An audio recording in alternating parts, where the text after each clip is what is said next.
Hello everyone and welcome to only IAS. UPSC mains में society का बहुत important role है। इससे क्वेश्चन लगातार हम देख रहे हैं, रिसेंटली बढ़ते हुए दिखे हैं। और अगर आप मेंस के क्वेश्चन उठाएं और कंपेयर करें तो सोसाइटी वो सेक्शन है जो एक इजी टॉपिक कहा जाता है, लेकिन हम रिसेंटली देख रहे हैं कि ये थोड़ा सा ट्रिकी हो रहा है। ट्रिकी इन द सेंस, अगर कोई क्वेश्चन सीधा सोसाइटी का आ रहा है तो बहुत आसानी से उसको आंसर कर सकते हैं, लेकिन अक्सर हमारी जो इकोनॉमिक्स के भी क्वेश्चंस आ रहे हैं, डिजास्टर मैनेजमेंट्स के क्वेश्चन आ रहे हैं, ज्योग्राफी के क्वेश्चन आ रहे हैं, वहाँ भी इन सेक्शंस को टच किया जा रहा है। अगर सोसाइटी के क्वेश्चंस को हम देखें, टॉपिक्स को देखें, तो इंडियन सोसाइटी पे किसी इकोनॉमिक पॉलिसी का क्या इम्पैक्ट होता है, वो हमारे इकोनॉमिक्स में भी एक रोल प्ले करता है। जो भी पॉलिसी बन रही है, जो भी नेचुरल फिनोमेना हो रहा है, जो भी घटित हो रहा है, उस पर सोसाइटी का एक रोल होता है। तो सारी चीज़ें सोसाइटी के सिलेबस के अंदर आती हैं। तो आमतौर पे हमें पता है कि पेपर 1 के अंदर इंडियन सोसाइटी का ऑप्शन आता है, जहां आप इसको प्रिपेयर करते हैं। और सीधी सी बात बताऊं तो कुछ लोग सोसाइटी पे कुछ ज़्यादा ही पढ़ने लगते हैं। वो इतना पढ़ने लगते हैं कि सोशियोलॉजी में घुस जाते हैं। हमें याद रखिए, हमें सोशियोलॉजी में नहीं जाना है as a branch of studies. हमें सिर्फ इंडियन सोसाइटी को कवर करना है, और इस पे इंडियन सोसाइटी पे जो इम्पैक्ट हो रहा है पॉलिसीज़ का, जो इम्पैक्ट हो रहा है हमारे चेंजेस का, जो आसपास हो रहे हैं। अब क्या चेंजेस हो रहे हैं? Change in the sense natural phenomena में जो बदलाव आ रहा है, जो हम आसपास बदलाव देख रहे हैं। सोसाइटी का पूरा जो डायमेंशन है वो मोस्टली हम अपने आसपास ही देख पाते हैं। तो इस टॉपिक को शुरू करने से पहले हमें थोड़ा सिलेबस देखना पड़ेगा और देखना पड़ेगा क्वेश्चन कहाँ मूव कर रहे हैं। इससे आपको एक प्रॉपर आइडिया मिल जाएगा कि क्यों इस टॉपिक में हमें थोड़ा सा मल्टी डायमेंशनल होना ज़रूरी है। सबसे पहले देखते हैं सिलेबस में है क्या। तो हमें पता है जीएस पेपर 1 का पार्ट है इंडियन सोसाइटी, जिसमें स्पेसिफिकली मेंशन्ड है salient features of Indian society, diversity of India, role of women organisation, population, poverty, urbanisation, effects of globalisation, social empowerment, communalism, regionalism, secularism. ये बहुत ही ज़्यादा न्यूज़ में रहने वाले टॉपिक है। स्पेसिफिकली सेक्युलरिज्म हो गया, ग्लोबलाइजेशन हो गया, अर्बनाइजेशन हो गया, रोल ऑफ वुमेन या वुमेन ऑर्गेनाइजेशन हो गया। इन सभी टॉपिक्स पे बहुत सारे एडिटोरियल आते हैं और कई सारी चीज़ें आप एडिटोरियल में पढ़ते हैं, चाहे वो किसी भी पॉलिसी को लेके हो।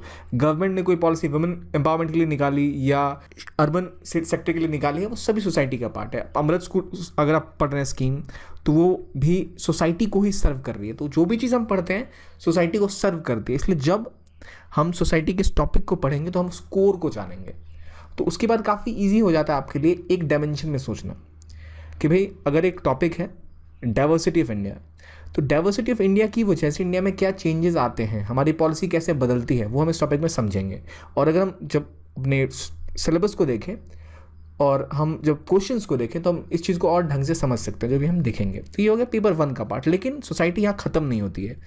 पेपर 2 के अंदर सोशल इश्यूज़ के अंतर्गत भी बहुत सी चीज़ें आती हैं जो सोसाइटी का पार्ट है, चाहे वो वेलफेयर स्कीम्स की बात हो या फिर जो social sector, health, education, human resources से रिलेटेड चीज़ें हैं, उनके बारे में जो कदम गवर्नमेंट उठा रही है, वो सभी सोसाइटी का ही पार्ट होते हैं।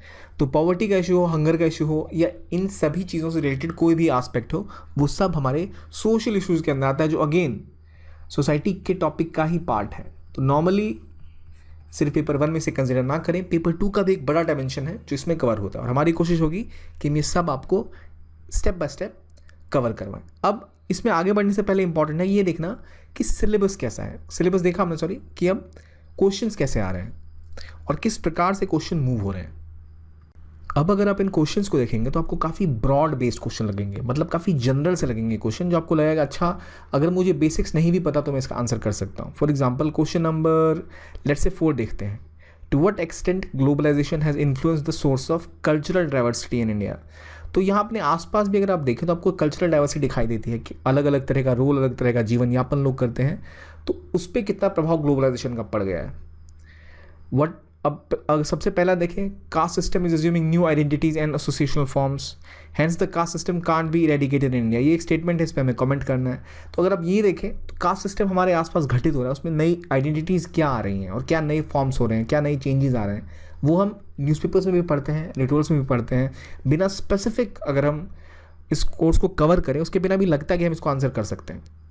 पर समझना ये है इस लेक्चर्स के दौरान कि जो अगर आपने सोसाइटी नहीं पढ़ी है, कहीं भी आपका बैकग्राउंड भी नहीं रहा है, तो ये समझना ज़रूरी है कि जो टर्म है उस टर्म का मतलब क्या होता है। कास्ट सिस्टम से हम सब परिचित हैं, पर caste system specifically as a terminology क्या इम्पैक्ट होता है, क्या उसके अलग अलग डायमेंशंस हैं। और जब हम बात करते हैं उसकी चेंजिंग फॉर्म्स, तो वर्ण से जाति तक जाना, जाति का क्या मतलब होता है, वर्ण का क्या मतलब होता है, इन सभी का बेसिक डिफरेंस आपको पता होना चाहिए कि आपको क्लैरिटी रहे कॉन्सेप्ट की। तो हमारी कोशिश ये कि उन कॉन्सेप्ट्स को क्लियर करना, बाकी आपके पास पॉइंट्स ऐसे ही बिल्डअप होते चले जाएंगे।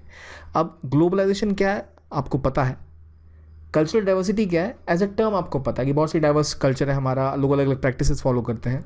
लेकिन ग्लोबलाइजेशन का उसका क्या इंपैक्ट हुआ, कुछ टर्म्स होते हैं जैसे ग्लोकलाइजेशन, उसका मतलब क्या होता है, ग्लोबलाइजेशन उसका मतलब क्या होता है, क्या डिफरेंस है ग्लोबलाइजेशन में, इन सब की टर्म्स पे हम फोकस करेंगे। तो यहाँ से आपको आइडिया दिख रहा है कि 2019 का आप क्वेश्चन देखें, what makes Indian society unique in sustaining its culture, बहुत ही बेसिक सा क्वेश्चन है, पर इसको आप कैसे आंसर करेंगे, क्या स्पेसिफिक इंडियन सोसाइटी में उसको बनाता है यूनिक, क्या जो इंडिया की आइडेंटिटी है एज अ सोसाइटी जो कि बहुत हिस्टोरिकल है, सबसे पुरानी सभ्यताओं में से एक है, क्या वो इंडिया को एक यूनिक बनाता है, या फिर जो इंडियन सोसाइटी का एक स्वरूप है जो स्पिरिचुअल है, आध्यात्मिक है, वो बनाता है इसको एक यूनिक। ये सारी चीज़ें आप रिलेट करके अपने आंसर को बिल्ड करते हैं। तो हमारी कोशिश यही है कि इन सभी एस्पेक्ट को कवर करें, क्योंकि ऐसे बहुत ही ओपन एंडेड क्वेश्चन हो जाता है ये, आप उसमें बहुत कुछ ऐड कर सकते हैं, धर्म, जाति, जीने के तरीके, विचारधाराएं, लेकिन वो कहाँ सीमित होंगे, वे टू लिमिट इट, वो भी एक इंपॉर्टेंट एस्पेक्ट है। तो हमारी कोशिश ये है कि आपको जहाँ पे लिमिट करना है उस टॉपिक की थ्योरी को, वो आपको प्रोवाइड की जाए, तो ये कोशिश होगी। तो ये सभी क्वेश्चन अगर आप देख रहे हैं तो इससे आपको प्रॉपर पता लग रहा है। जैसे ये क्वेश्चन देखिए, what are the continued challenges for women in India against time and space, क्या समस्याएं रही हैं। अगेन बहुत बेसिक सा क्वेश्चन है, लेकिन इसको कैसे फ्रेम करना है वो भी सीखेंगे, और ये टॉपिक को किस तरह कवर करना है वो भी जानेंगे। तो चलिए अब देखते हैं आगे आज का टॉपिक है क्या। सबसे पहले तो जैसे हमने बात करी कि आज का टॉपिक है salient features of Indian society. तो जब हम इंडियन सोसाइटी के सेलिएंट फीचर्स को कवर करेंगे तो जो क्वेश्चन हमने कुछ डिस्कस किए हैं हम उन पर एक डायमेंशन बना सकते हैं। तो ये पहला लेक्चर है, तो आप ये आपने क्वेश्चन देखे कैसे आ रहे हैं। अब हमारी अप्रोच किस प्रकार से होगी वो देखते हैं कि अगर हम किसी टॉपिक को पढ़ रहे हैं जैसे salient features of Indian society, तो सेलिएंट फीचर्स में जो भी इसके वो डायमेंशन है जो इसको विशेष बनाते हैं उनको हम कवर करने वाले हैं। तो सोसाइटी की विशेष चीज़ें समझने से पहले समझना होगा कि सोसाइटी फॉर्म कैसे हो रही है। तो इसी में पहला जो कंपोनेंट है वो है कॉम्पोजिशन ऑफ एनी सोसाइटी। एक सोसाइटी फॉर्म क्या होती, कैसे होती है, और सोसाइटी क्यों होती है, पहले मुझे बताइए, why do we need a society. आमतौर पर ऐसा कहा जाता है कि इंसान तो एज एन इंडिविजुअल भी रह सकता है, लेकिन हम क्यों सोसाइटी में रह रहे हैं, क्योंकि इंसान सारी चीज़ों की पूर्ति खुद से नहीं कर सकता। कई सारे थ्योरिस्ट हैं, उनकी अपनी अपनी थ्योरीज़ हैं। कुछ लोग ऐसे हैं जो कहते हैं कि कुछ इकोनॉमिक रीज़न है, इसकी वजह से हमें सोसाइटी की ज़रूरत पड़ी। फॉर एग्जांपल कार्ल मार्क्स का एग्जांपल ले लें, कुछ और का एग्जांपल ले लें तो वो बताते हैं कि इंसान अपनी सारी ज़रूरतें पूरी नहीं कर सकता। जैसे प्लेटो का एग्जांपल ले लें, आप सोशियोलॉजिस्ट में डर्कहम का एग्जांपल ले लें, वो अलग कहानी बताते हैं। तो composition of society her theorist के हिसाब से अलग अलग होती है, लेकिन मैं फिर कह रहा हूँ सोशियोलॉजी में नहीं घुसना है। तो यहाँ जो कॉम्पोजिशन ऑफ एनी सोसाइटी है उसमें कहा जाता है कि मुख्य रूप से 4 चीज़ें तो होनी चाहिए। क्योंकि एक सोसाइटी है, एक होती है वर्ल्ड सोसाइटी, अपनी पूरी दुनिया एक सोसाइटी है। पर क्या आप एक कोरिया के आदमी के साथ एसोसिएट कर पाएंगे? आपकी सोसाइटी में क्या कोरियन आदमी का कोई रोल है? आपने नॉर्थ कोरिया का कोई आदमी देखा ही नहीं आज तक, आप कैसे कहेंगे कि नॉर्थ कोरियन आदमी और आपकी एक सोसाइटी है? हाँ, आप सोसाइटी कह सकते हैं कि अगर आप किसी और इंडियन को जानते हो तो हाँ, ये मेरी इंडियन सोसाइटी का मेंबर है, ये हमारी सोसाइटी का मेंबर है। क्यों? क्योंकि आप रिलेट कर पाएंगे कि वो इंसान भी या तो आपकी तरह दिखता है, ठीक है, या तो आपकी भाषा बोलता है, ठीक है, या फिर एक ज्योग्राफिकल एंटिटी को आप दोनों अपना मानते हैं। वो ज्योग्राफिकल एंटिटी क्या है? भारत की जो बाउंड्री आप मानते हो ये हमारा देश है। देश तो असल में क्या है? हमारा एक इमेजिन्ड आइडेंटिटी कहते हैं इसको। एक ऑथर है एंडरसन, उनका कॉन्सेप्ट है इमेजिन आइडेंटिटी का। तो वहाँ वो बात करते हैं कि हम इमेजिन करते हैं कि हमारी एक पहचान है, और जो लोग उस पहचान में विश्वास रखते हैं हम कहते हैं कि अच्छा ये एक कम्युनिटी के मेंबर है। असल में ऊपर से कुछ बन के तो नहीं आया कि इंडिया है, पाकिस्तान है, ये बांग्लादेश है। वो तो हमने पॉलिटिकल बाउंड्रीज बनाई और लोगों ने मान लिया कि भाई अगर ये इंडियन है तो मैं इससे जुड़ा हुआ कि मैं इस देश का नागरिक हूँ, इसी के देश का नागरिक हूँ। एक नेपाली व्यक्ति है तो वो मेरे देश का नागरिक नहीं है। देश को एंटिटी नहीं है, वो इमेजिन की हुई चीज़ है। तो एक इमेजिन आइडेंटिटी है जिसके अंदर कुछ लोग रह रहे हैं, ठीक है, और उन लोगों के साथ आप आइडेंटिफाई कर रहे हैं कि हाँ हम एक हैं। तो वो जो एकता आपकी है वो असल में क्या है? वो रियलिटी कुछ नहीं है। रियलिटी में आप हो सकता है अमेरिकन भी हो और आप भी हो, लेकिन आप ऐसा मान लो कि नहीं उसका देश अलग है, मेरा देश अलग है। क्यों? क्योंकि आपने इमेजिन कर रखी है आइडेंटिटी एज अ कंट्री, एक टेरिटोरियल स्पेस है जिसमें एक देश बसता है, उस देश का नाम भारत है, और दूसरा देश है इसका नाम अमेरिका है। तो भारतवासियों के साथ आप एक यूनिटी की भावना रखते हैं एज अ कंट्रीमैन। तो वहाँ पर वो कॉम्पोनेंट्स आते हैं सोसाइटी के जो होते हैं। पहला, पॉपुलेशन। कोई सोसाइटी तभी सोसाइटी कहलाएगी जब उसमें जनसंख्या हो, बिना जन के तो समाज नहीं बन सकता। और दूसरी, उसकी एक टेरिटोरियल बेस हो। टेरिटोरियल बेस मतलब किसी स्पेस या टाइम में उसको प्लेस कर पाएँ। ठीक है, अगर मैं बोलूँ हम विश्व समाज के मेंबर हैं, तो विश्व तो भाई कोई डिफाइंड आइडेंटिटी नहीं होगी। आप एशियन कह सकते हैं, इंडियन कह सकते हैं, अमेरिकन कह सकते हैं, वहाँ एक टेरिटोरियल बेस आ रही है।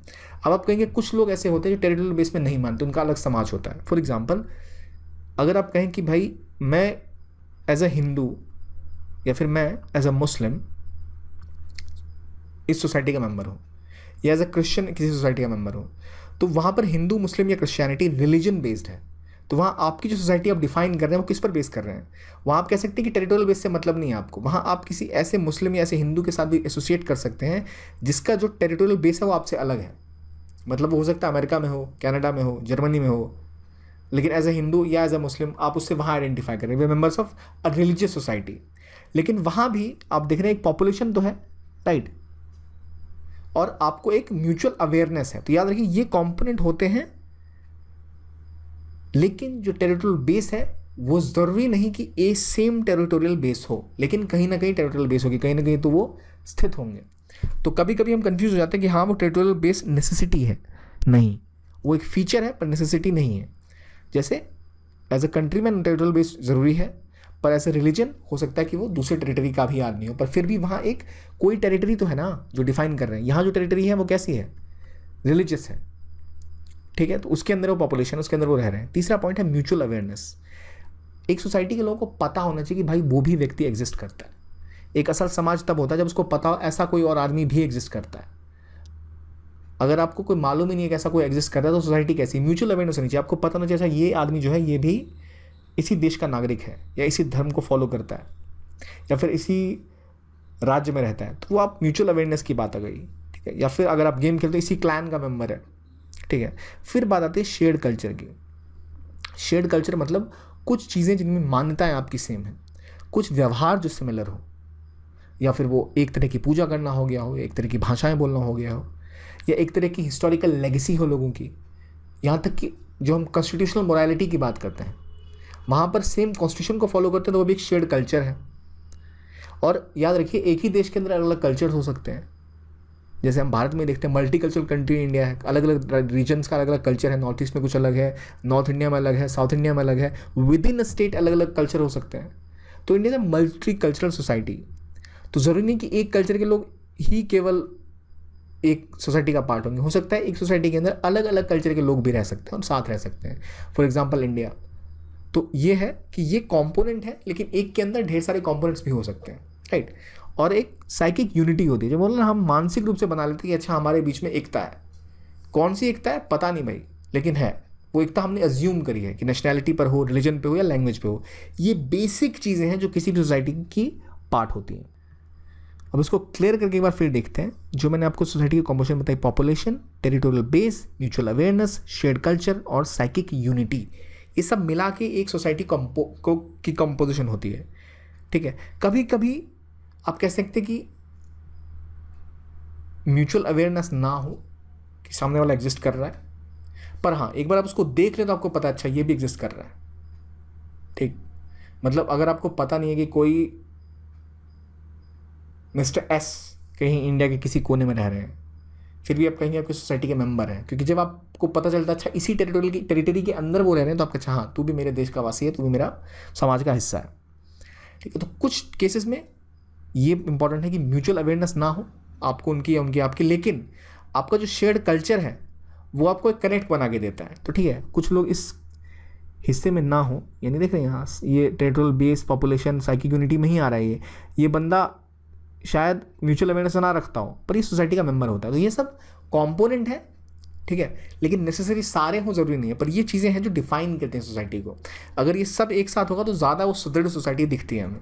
ठीक है, अब हमने देखा कि क्या होती है किसी सोसाइटी का कॉम्पोजिशन कैसे बनता है। अब हम बात करेंगे इंडियन सोसाइटी की। अब इंडियन सोसाइटी में क्या भाई पॉपुलेशन होना चाहिए? भाई हमारी तो बहुत ही पॉपुलेशन है। हमारा क्या टेरिटोरियल बेस है? हमें इंडिया की बाउंड्रीज पता है। हमें म्यूचुअल अवेयरनेस है कैसे? As a Indian citizen, right. हमारे शेयर्ड कल्चर क्या है जो हम फॉलो करते हैं, चाहे वो कॉन्स्टिट्यूशनल कल्चर हो, रिलीजियस कल्चर हो, चाहे वो हमारी हिस्ट्री हो, और एक साइकिक यूनिटी हमारे अंदर है एज अ भारतवासी। तो ये कंपोनेंट हमें दिखा रहे हैं इंडियन सोसाइटी में क्या कॉम्पोजिशन है, ठीक है। ये सारे कंपोनेंट है इंडियन सोसाइटी के। इन फीचर्स पे हम और ज़्यादा फोकस कर सकते हैं जो हम इंडिया के सेलिएंट फीचर्स को देख रहे हैं। सबसे पहले बात आती है इंडियन सोसाइटी में जोग्राफिकल फैक्टर्स की। अब इंडियन सोसाइटी का जो टेरिटोरियल स्पेस है और जो इसकी लोकेशन है उसका इम्पैक्ट बहुत बड़ा होता है इंडिया की सोसाइटी पर, क्योंकि इंडिया का इतना ज़्यादा वेरिड क्लाइमेट है। उसकी वजह से अलग अलग जगह अलग अलग तापमान होते हैं, तो अलग अलग जगह पे अलग अलग तरह के लोग कपड़े पहनते हैं, अलग तरह का जीवन यापन करते हैं। तो हर तरह का आदमी, राजस्थान में कोई बैठ रहा है, कोई लद्दाख में है, तो लद्दाखी व्यक्ति और राजस्थानी व्यक्ति के जीवन में बहुत डिफरेंस होगा। उनकी वेशभूषा अलग होगी, खाने के तरीके अलग होंगे, क्योंकि वो टेम्परेचर अलग फेस कर रहे हैं। तो उनके हिसाब से क्योंकि बहुत डिस्टेंस है तो भाषाएँ भी अलग होंगी, बोलियाँ भी अलग होंगी। तो इसी वजह से एक लद्दाख, राजस्थान, तमिलनाडु और आप वेस्ट बंगाल को देख लें तो अलग अलग कॉर्नर्स में हैं, या आप नागालैंड को भी ले लें तो अलग अलग कॉर्नर्स में अलग अलग आइडेंटिटीज़ इनकी बन जाएंगी विद इन इंडिया। क्योंकि ये सब मान तो रहे हैं कि हम एक देश के अंदर हैं, लेकिन उन देश के अंदर भी अलग अलग तरह के एरियाज़ में रहते हैं। तो यहाँ इनका जो प्रैक्टिसेस है वो अलग अलग है। तो इंडिया की जो जोग्राफिकल फैक्टर्स हैं वो प्रोवाइड करते हैं इंडिया को अपॉर्चुनिटी एक मल्टी कल्चरल सेटअप की, जहाँ कई सारी कल्चर्स, कई सारी विविधताएँ आ सकती हैं, जो फूड हैबिट से लेके फेस्टिवल और कल्चरल एक्टिविटीज़ तक हो। तो इंडिया एक ऐसी जोग्राफिकल एंटिटी है जो बहुत ज़्यादा डाइवर्स है और डिस्टिंक्ट है, क्योंकि एक जो बाकी का हिस्सा है उससे हिमालय अलग कर रहा है, हमें नीचे समंदर अलग कर दे रहा है। तो हम ना ही साउथ ईस्ट एशिया के जैसे हैं, ना ही हम सेंट्रल एशिया के जैसे हैं, हमारी खुद की अलग से आइडेंटिटी है। और ऑब्वियसली आप कहेंगे पाकिस्तान, बांग्लादेश वगैरह का भी कुछ ऐसा मिलता जुलता स्वरूप हो सकता है, लेकिन पहले वो अनडिवाइडेड इंडिया का ही पार्ट थे, तो वो जोग्राफिकल एंटिटी अलग हो जाती है। तो इसकी वजह से इंडिया में काफ़ी ज़्यादा हमें डाइवर्सिटी देखने को मिलती है जो कहीं और नहीं दिखती। तो उसी पे बात आती है चीफ कैरेक्टरिस्टिक्स क्या है। एक, इंडिया क्योंकि जोग्राफिकली बहुत ज़्यादा विविध है, तो हमारी उस चक्कर में मल्टी एथनिक सोसाइटी है, मल्टी लिंग्वल सोसाइटी है, मल्टी क्लास, पेट्रियार्कल, ये हमारा कैरेक्टर है। अब मल्टी एथनिक मतलब क्या है? अलग अलग एथनिसिटीज़ हैं। क्यों भाई अलग अलग एथनिसिटीज़ हैं? भाई ज्योग्राफी तो यही है, तो इतनी एथनिसिटी क्यों है हमारी? क्योंकि अगर आप यहाँ देखें जो इंडिया की ज्योग्राफी रही है उसमें अलग अलग हिस्ट्री के समय में अलग अलग तरह के लोग आए। सेंट्रल एशिया से कोई आया, कोई मुग़ल आ गए ईरान से, कोई पर्शिया से आ गया, ठीक है, कोई हमारे साउथ ईस्ट एशिया से लोग आ गए, कोई चाइना से आ गए रूलर्स, ठीक है, और कुछ ट्रेड के थ्रू बाहर से आए, फिर ब्रिटिशर्स आए, तो कुछ मंगोलॉइड लोग आए, कुछ ऑस्ट्रो एशियन लोग आए, कुछ आपके आर्यंस हैं। तो अलग अलग आर्यंस को लेकर थोड़ा भी विवाद है, लेकिन अलग अलग रेशियल या फिर अलग अलग नस्ल के लोग इंडिया में आते चले गए, जिससे एक विविध तरह का मल्टी एथनिक सोसाइटी बन गया। यानी अगर आप मल्टी एथनिक सोसाइटी की बात करें तो आपको दिख सकता है कि जो व्यक्ति लेट्स से नॉर्थ ईस्ट के लोग हैं, या तमिलनाडु के लोग हैं, या फिर कश्मीर के लोग हैं, तो आपको अगर उन्हें देखें तो आपको लगेगा कि भाई इनका जो स्वरूप है, इनकी संरचना जो शरीर की है, जो कलर है, वो अलग अलग है, ठीक है। आप अगर मान लें आयरलैंड में जाए तो आपको सारे लोग आयरिश जो लोग हैं उस एक ही कलर के दिखेंगे, एक ही स्वरूप उनका होगा, बॉडी का होगा, एक ही कलर होगा। हमारे देश में विविधता है क्योंकि अलग अलग एथनिसिटी के लोग बसते हैं। देन क्योंकि हमारी सोसाइटी इतनी लंबी है, जोग्राफिकल एंटिटी इतनी बड़ी है कि अलग अलग एरियाज़ में अलग अलग लैंग्वेजेस जो बोलते हैं, तो इसलिए इंडिया का सोसाइटी मल्टीलिंगुअल है। और क्योंकि इंडिया में inequality of wealth, inequality of resources है, कोई बहुत उर्वरक ज़मीन है, कोई नहीं थी, तो जो उर्वरक ज़मीन है वहाँ के लोग ज़्यादा प्रॉस्परस हैं, दूसरे इलाके की नहीं है, तो एक मल्टी क्लास सोसाइटी बन गई। और उसके बाद जो प्रॉब्लम्स थी, कास्ट वर्ण व्यवस्था की बात करें या जाति व्यवस्था की बात करें, उसकी वजह से समाज में और ज़रा विवाद होता चला गया और बदलाव और डिवीजन होता चला गया, जो बनाता है इंडिया को एक मल्टी क्लास सोसाइटी। और फाइनली इंडिया एक पितृ प्रधान यानी एक पैट्रियार्कल सोसाइटी है ही, ठीक है। ये इंडिया का एक कैरेक्टर है इंडियन सोसाइटी का जो हमें पता है, multilingual, multi ethnic, multi class और पैट्रियार्कल। उसके अलावा यहाँ पर एक सिस्टम है किनशिप का। किनशिप का सिस्टम क्या है कि हम विश्वास रखते हैं एक फैमिली सेटअप में, जो कि थोड़ा अलग है लेट्स से वेस्टर्न कंट्रीज़ के मुकाबले, जहाँ पे इंडिविजुअलिज्म पे ज़्यादा फोकस होता है। इंडिया में इसके बैलेंस बनाने की कोशिश की गई है, इंडिविजुअलिज्म और कम्युनिटी लिविंग में। और इसी वजह से भारत में स्पेसिफिकली जो आध्यात्म है, स्पिरिचुअलिज्म है, और यथार्थवाद है, मटेरियलिज्म है, दोनों के बीच में एक बैलेंस बनाने की कोशिश की गई है। सॉरी, यथार्थवाद नहीं, भौतिकतावाद। मटेरियलिज्म मतलब होता है भौतिकतावाद। तो यहाँ हम देखते हैं इंडिया में इसके बीच में एक बैलेंस है जो हमें बाकी सोसाइटीज़ में दिखाई नहीं देता। ऐसा क्यों है? क्योंकि वहाँ पे इंडिया की हिस्ट्री का रोल आता है। स्पेसिफिकली जो रिलीजन इंडिया में डेवलप हुए, हिंदुइज्म, बुद्धिज़्म, जैनिज़्म, उन्होंने प्रोवाइड किया इंडिया को एक नया आउटलुक जो वेस्ट में नहीं था। फिर बाकी रिलीजन इंडिया में आए, चाहे वो इस्लाम हो चाहे क्रिश्चियनिटी हो, उसने एक अलग पर्सपेक्टिव प्रोवाइड किया। तो हम देखते हैं एक बैलेंस बनते हुए स्पिरिचुअलिज्म, मटेरियलिज्म का। हमारा फैमिली सिस्टम थोड़ा अलग है बाकी सोसाइटीज़ के मुकाबले, लेकिन जैसे मैंने बताया कि इंडिया में अलग अलग multi cultural, multi ethnic, multi lingual लोग हैं, वैसे इंडिया में मल्टीपल सोशल और फैमिलियल सेटअप भी है। इंडिया में पेट्रियार्की है तो इंडिया में मैट्रियार्कल सोसाइटी भी है। कहाँ पर मैट्रियार्कल सोसाइटीज़ हैं? अब नॉर्थ ईस्ट के कुछ ट्राइब्स में देखते हैं मैट्रियार्कल सोसाइटी, मातृ प्रधान समाज। ट्राइब्स का एग्जाम्पल है जहाँ पर आप देखते हैं फैमिली के बजाय ट्राइबल जो बिलीफ सिस्टम है वो ज़्यादा है कुछ इलाकों में। अब हालांकि इनमें चेंजेस आ रहे हैं, पर इंडिया की सोसाइटी में यही खास बात है कि वहाँ ये सब उपलब्ध है। Then there is unity in diversity, इसको आप भूल ही नहीं सकते। इतना जब अलग अलग है, आप कहेंगे कल्चर अलग है, लैंग्वेज अलग है, व्यक्ति की आइडेंटिटी अलग है, एथनिसिटी अलग है, तो भाई वो एक किस बात का है? लेकिन वही अनेकता में एकता का कॉन्सेप्ट है। We are different but we are united. That is the most important characteristic of Indian society, जहाँ multi cultural, multi lingual, multi ethnic होने के बावजूद we are together as a part of a single nation state which is India, Indian society, right. So this is the core point, जहाँ हम traditionalism, modernity को भी balance कर पा रहे हैं, स्पिरिचुअलिज्म, मटेरियलिज्म को भी बैलेंस कर पा रहे हैं, क्योंकि हमारी हिस्ट्री ऐसी रही है जिसकी वजह से हम डाइवर्सिटी में भी जी पा रहे हैं और एज अ वननेस वहाँ देख पाते हैं। That is a most important aspect of Indian society. तो इंडियन सोसाइटी में जो मल्टी एथनिक सोसाइटी है, कई सारे रेशियल ग्रुप्स हैं जो हमने बताया, सबकी अलग अलग रेशियल प्रोफाइल्स हैं। आपको मोंगोलाइड लोग मिलेंगे, एस्ट्रो ऑस्ट्रेलियाइड लोग मिलेंगे, तो हर तरह के आपको लोग देखने को मिलते हैं। मल्टीलिंगुअल है कि हर 5-10 किलोमीटर में लैंग्वेजेस बदल जाती हैं। आप पूरे देश भर की छोड़िए, एक ही राज्य में अगर आप मूव करें तो लैंग्वेज बदल जाएगी। आप बंगाल जाइए, वहाँ आपको हर 3 डिस्ट्रिक्ट के बाद एक अलग तरह का बंगाली जो बोली में डिफरेंस है, डायलैक्ट बदल जाता है, लैंग्वेजेस भी बदलते हैं। साउथ में जाइए, राज्य से राज्य लैंग्वेज बदल रहे हैं, राज्य के अंदर उन लैंग्वेज का डायलैक्ट बदल रहा है। तो अगर आप यूपी में हैं और आप तमिलनाडु जाएँ, बहुत डिफरेंस है। आप कर्नाटका में हैं, केरला जाएँ, बॉर्डर क्रॉस करें, वहाँ मलयालम बोली जा रही है, कन्नड़ बोली जा रही है, तो वो अलग अलग डिफरेंट लैंग्वेजेस हैं। लेकिन विद इन कर्नाटका अगर आप अलग अलग रीजन में जाए तो वहाँ अलग अलग तरह की बोली बोल जा रही है। कुर्ग में जाए तो वहाँ कन्नड़ कोई बोल ही नहीं रहा है। सो इसलिए हम देखते हैं कि इंडिया में मल्टीपल लैंग्वेजेस हैं, मल्टीपल डायलैक्ट्स हैं, और ओवरऑल 1600 लैंग्वेजेस इंडिया में बोली जाती हैं, लेकिन केवल 22 को अभी तक मान्यता प्राप्त है कि ऑफिशियली रिकॉग्नाइज लैंग्वेजेस हैं। पर ये दिखाता है कि इंडिया की मल्टी लिंगुअल, मल्टी एथनिक और मल्टी कल्चरल सोसाइटी को। तो लैंग्वेजेस में जो हमें पता है कि ऑलमोस्ट 122 लैंग्वेजेस तो सिर्फ सेंसस 2011 ने ही आइडेंटिफाई की थी। जैसे हमने कहा एस्ट्रो एशियाटिक लोग आते हैं, टिबेटो बमीज़ हैं, सेमिटो हेमिटिक हैं, इन फैमिलीज़ की लैंग्वेजेस इंडिया में बोली जाती हैं, और ऑलमोस्ट इन्हीं फैमिलीज़ के रेसेस भी इंडिया में मिलते हैं। तो ओवरऑल दुनिया के हर हिस्से के ऑलमोस्ट अगर आप लिंकेजेस जोड़ें तो उसके लोग आपको इंडिया में देखने को मिलते हैं। तो ये इंडिया की सोसाइटी का कैरेक्टरिस्टिक है। उसी तरह मल्टी क्लास सोसाइटी इंडिया है। क्यों भाई? क्योंकि इनइक्वालिटी रही और हमने करी कि हम लैंड रिफॉर्म्स करें। जब हम आज़ाद हुए हमने कोशिश करी कि हम जो सोशल सेटअप ऐसा रखें ताकि कोऑपरेटिव्स बढ़ें, कॉटेज इंडस्ट्री बढ़ें, हर तबके को एजुकेशन मिले, सब डेवलप करें, पर वैसा हो नहीं सका। तो वो जो इम्बैलेंस है, जो इंडिया का गिनी कोफिशिएंट है, गिनी कोफिशिएंट किस लिए काम आता है? वो दिखाता है कितनी इनइक्वालिटी है किसी सोसाइटी में, और इंडिया में बहुत ज़्यादा इनइक्वालिटी है। तो इसकी वजह से हमारा जो सोसाइटी का सेटअप है वो मल्टी क्लास सेटअप है अभी। इसके अलावा ये हो गया फाइनेंशियल रीजन। एक जो सोशल रीजन है इंडिया की मल्टी क्लास सोसाइटी का, वो ये है वर्ण व्यवस्था या जाति व्यवस्था। उसकी वजह से पहले ही अपने समाज को 4 तबकों में, 5 तबकों में बांट दिया, और उसकी वजह से जो इम्बैलेंस हुआ वो आज तक बैलेंस नहीं हो पा रहा है। तो उसको बैलेंस करने के लिए हमने क्या किया?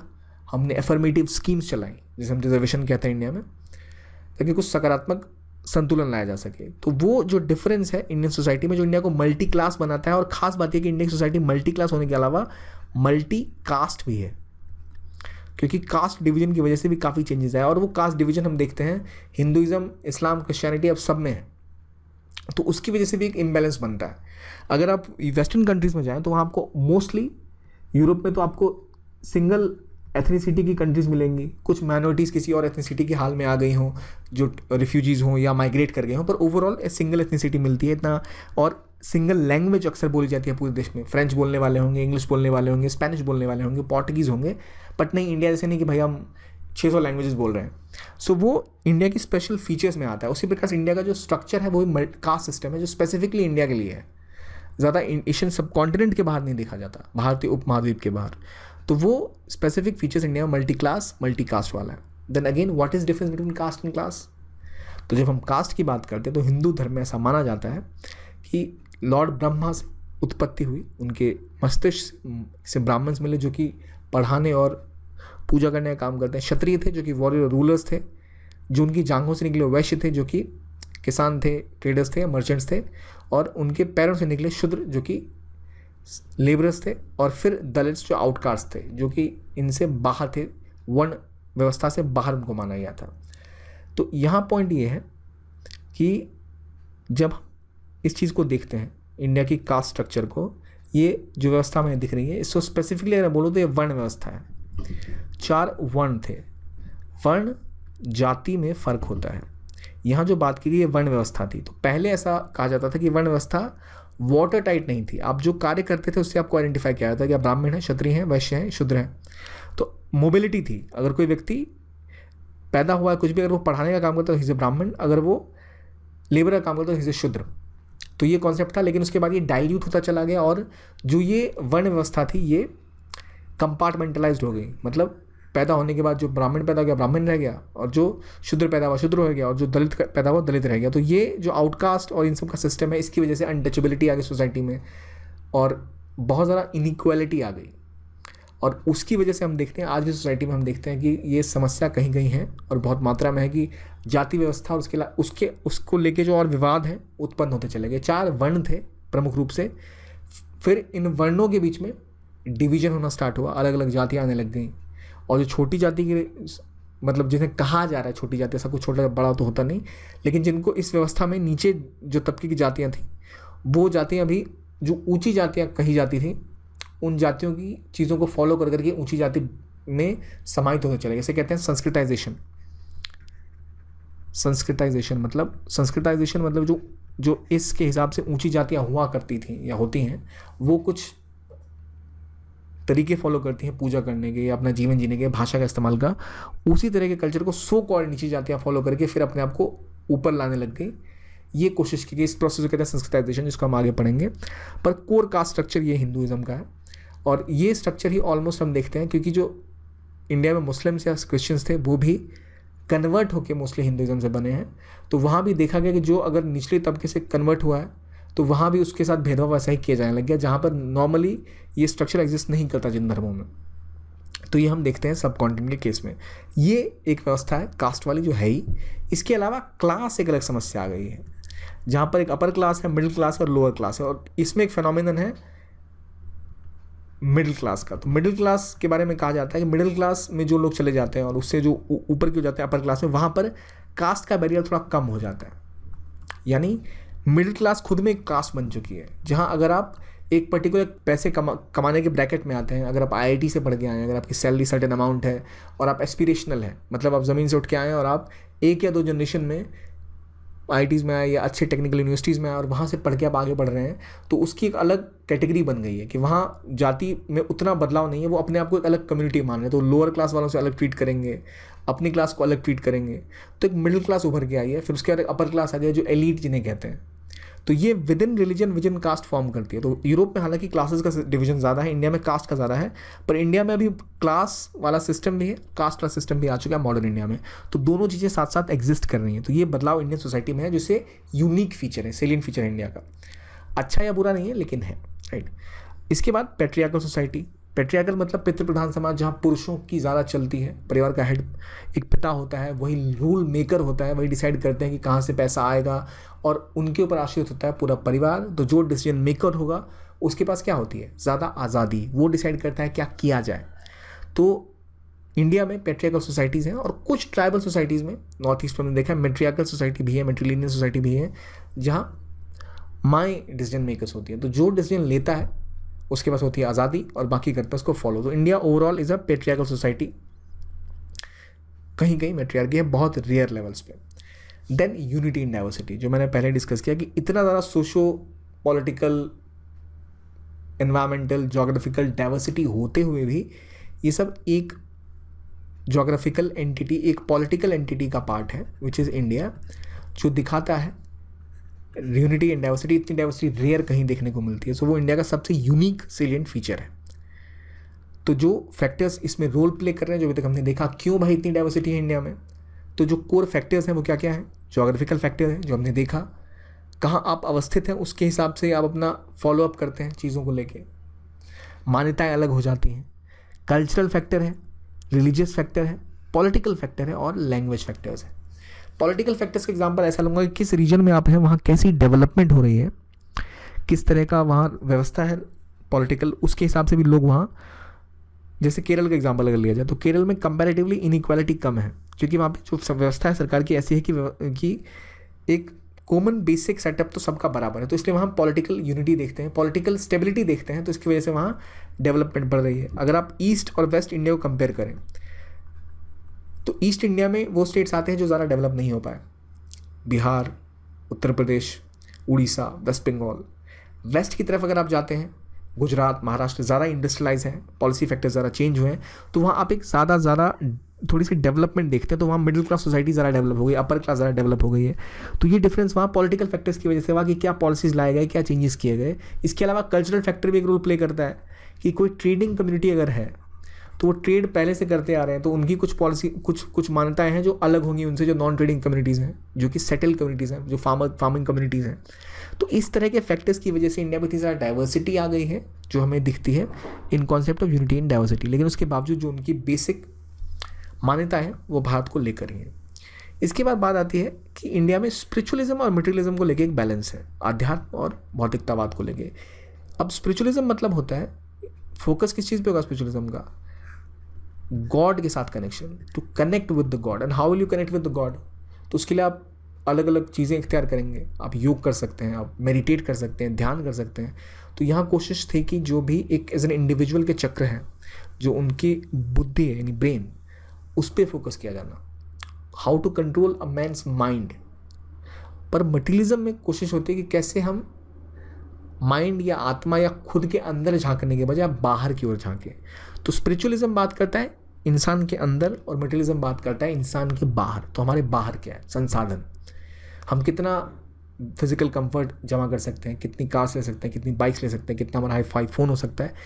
लेकिन अगर स्पिरिचुअलिज्म नहीं होगा तो वो सब होने के बाद भी आप और लालची हो जाएंगे, नहीं भाई अब मेरा इसके काम नहीं चल रहा, मुझे आईफोन का लेटेस्ट वर्जन चाहिए, मेरे पास अगर फॉर्च्यूनर है तो इससे मेरा काम नहीं चलेगा, मुझे फरारी चाहिए, और मैं फरारी के पीछे भागता रहूँगा, फिर एक नया वर्जन आ जाएगा, मुझे फिर टेस्ला चाहिए।